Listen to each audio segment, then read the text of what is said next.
This concept might seem counterintuitive because how can struggling with high functioning anxiety be considered a strength? But if there's one thing that I've noticed from my experience in supporting many clients and students with high functioning anxiety, it's that they have amazing strengths that they might not even recognize. And if you're tuning into this episode, I can guess that this applies to you as well. Stay tuned to learn about the strengths of having high functioning anxiety.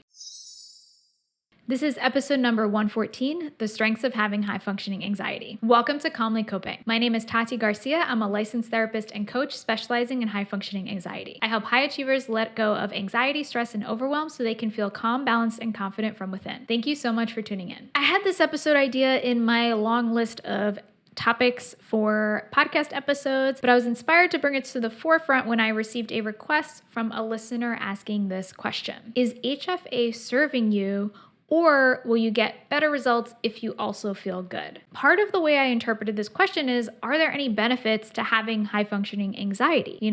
Is it just that there's all downsides and there's nothing positive about it, or can it benefit you in some way? This is a nuanced answer, and I want to dissect this and move into this now. And if you can resonate with having high functioning anxiety, I have a brand new workshop coming really soon. So if it's live, then I'm gonna post a link down below. And if you're catching this and you don't see a link anywhere, I'll have details as to how you can access the workshop. So definitely check the description or the show notes depending on where you're listening. So here are some things that people with high functioning anxiety, I think, tend to have in common that I think are amazing strengths. First is that people with high functioning anxiety tend to be hardworking. So part of high functioning anxiety is that you tend to be hardworking and high achieving on the outside. And obviously this is excellent, because it is a great strength to be a hard worker and to be diligent and to be really committed. And so, it's possible to be hardworking and still manage the anxiety that comes up. So you can have both. You can be hardworking and you can feel good from within. And so what I'm hoping to convey with this episode is that having high functioning anxiety doesn't mean there's something wrong with you, doesn't mean that you have these terrible weaknesses and deficits. Really, the process of growing and healing is accepting yourself as you are. And so it's healing the parts of you that you are judgmental or critical of, healing the fear and really addressing the fear and getting to the root. And then when you do that, you can really see these strengths shine. I'm hoping that in sharing these strengths with you, it will give you some inspiration and empowerment so that you can recognize all the strengths that you personally have within. So on to strength number 2 is that you tend to be reliable. Because you're hardworking and because you tend to keep things top of mind, you tend to be reliable, which is an excellent quality to have. The third strength is that you tend to be conscientious. You're concerned about other people and their needs, and that's such an excellent strength. And, it's so important to be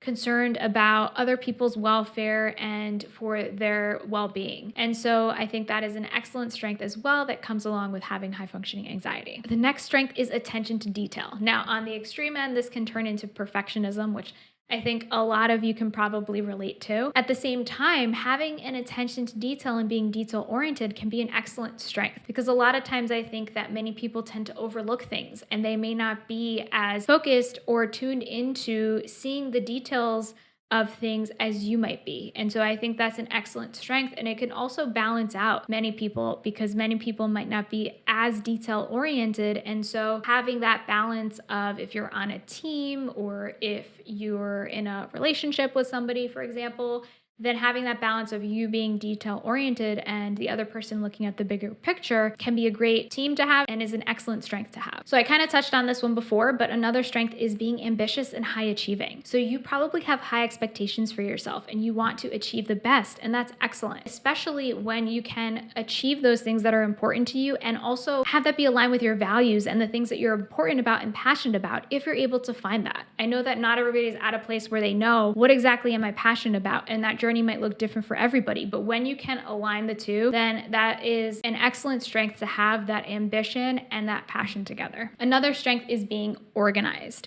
So I think this can go hand in hand with being detail oriented, but I think a reason why a lot of people with high functioning anxiety can tend to be organized is because a lot of times external organization can help to mitigate internal anxiety. So maybe because you feel like things are all over the place in your head because there's so many thoughts and so many things going on, it helps you to have some sort of order and control when you're organizing your space or organizing your files or organizing your calendar. The next strength is that you tend to be well prepared. So If you're an overthinker, which I'm guessing you probably are, then you might want to be well prepared because you want to prepare for the worst. Being well prepared is a great strength.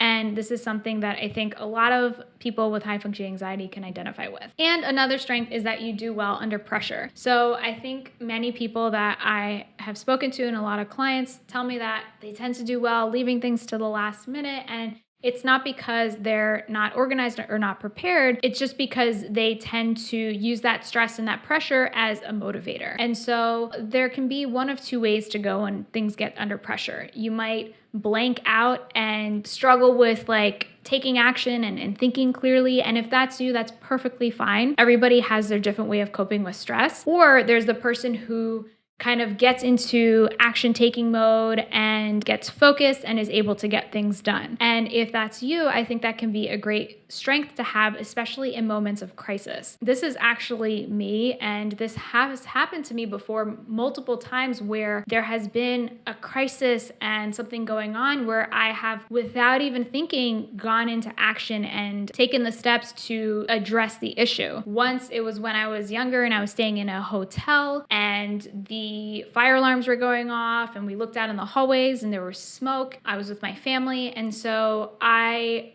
ended up going back inside the hotel. My parents were like, "What are you doing? We got to go the other way," because I had remembered learning that in order to prevent yourself from inhaling smoke, it can help to put a towel over your mouth and your nose. And so I think I was probably 12 at the time. I ran inside, got the towel, and ended up getting it for my parents as well so we could leave. And so that was just one example where going into action and being quick on your feet and doing well under pressure can be helpful. And it doesn't necessarily have to be a life-threatening situation. It can be in just a high pressure situation at work. So these are just some of the strengths that I identified, but I can guarantee you have so many more strengths that you're probably not thinking of or recognizing. So what I want you to do is really reflect on what strengths could you identify with here, and what strengths can you add to this? So write them down, make a list of the strengths that you could identify with from the list that I shared, and then also write down and add to it what other strengths you think you have. So just to go over them again, I talked about being hardworking, reliable, conscientious, having attention to detail, being ambitious and high achieving, being organized, being well prepared, and doing well under pressure. So I want to challenge you to add your own strengths over the next week or over the next few weeks. And what's really going to help to elevate your confidence and self-worth, because this is a huge part of high functioning anxiety and overcoming it, because a lot of times there can be that insecurity and that self-doubt internally. So when you can work on maximizing your strengths and accepting yourself exactly as you are and really building upon the strengths that you already have, that's what's really going to help you to feel confident from within. And that is a huge thing that can mitigate a lot of the self-doubt and overthinking that might happen. So this is one step in the process that's going to help you to get to a place of feeling more confident and overcoming self-doubt that you might be experiencing. So if you're coming from a place where these strengths are being driven by fear and anxiety, then that's when I think it can be helpful to work on that and work on managing the anxiety, and then also what I just mentioned, building upon those strengths. And you can get to the place where you can accept yourself exactly as you are, and you can feel calm from within. And that is exactly what I specialize in helping people with. So if you have any questions or need any support with that, then I have tons of links in the description where you can reach out to me and get support. What I want for you is to be able to let go of the things that are holding you back, the self-doubt, the worry, the overthinking, the procrastination, whatever that might look like, and step fully into what will help you maximize your strengths while enjoying the journey at the same time. So I'd love to continue the conversation on this topic. You can head over to my free Facebook community, Calmly Coping for High Achievers with High Functioning Anxiety at calmlycoping.com/group. And I'd love to hear your thoughts on this question. What is your top strength that you're proud of yourself for? And while you wait for next week's episode, I have other episodes about decreasing anxiety, adopting a healthy mindset, and managing your time and energy. So be sure to check out these episodes here. Thank you so much for tuning in today. And until next time, be calm.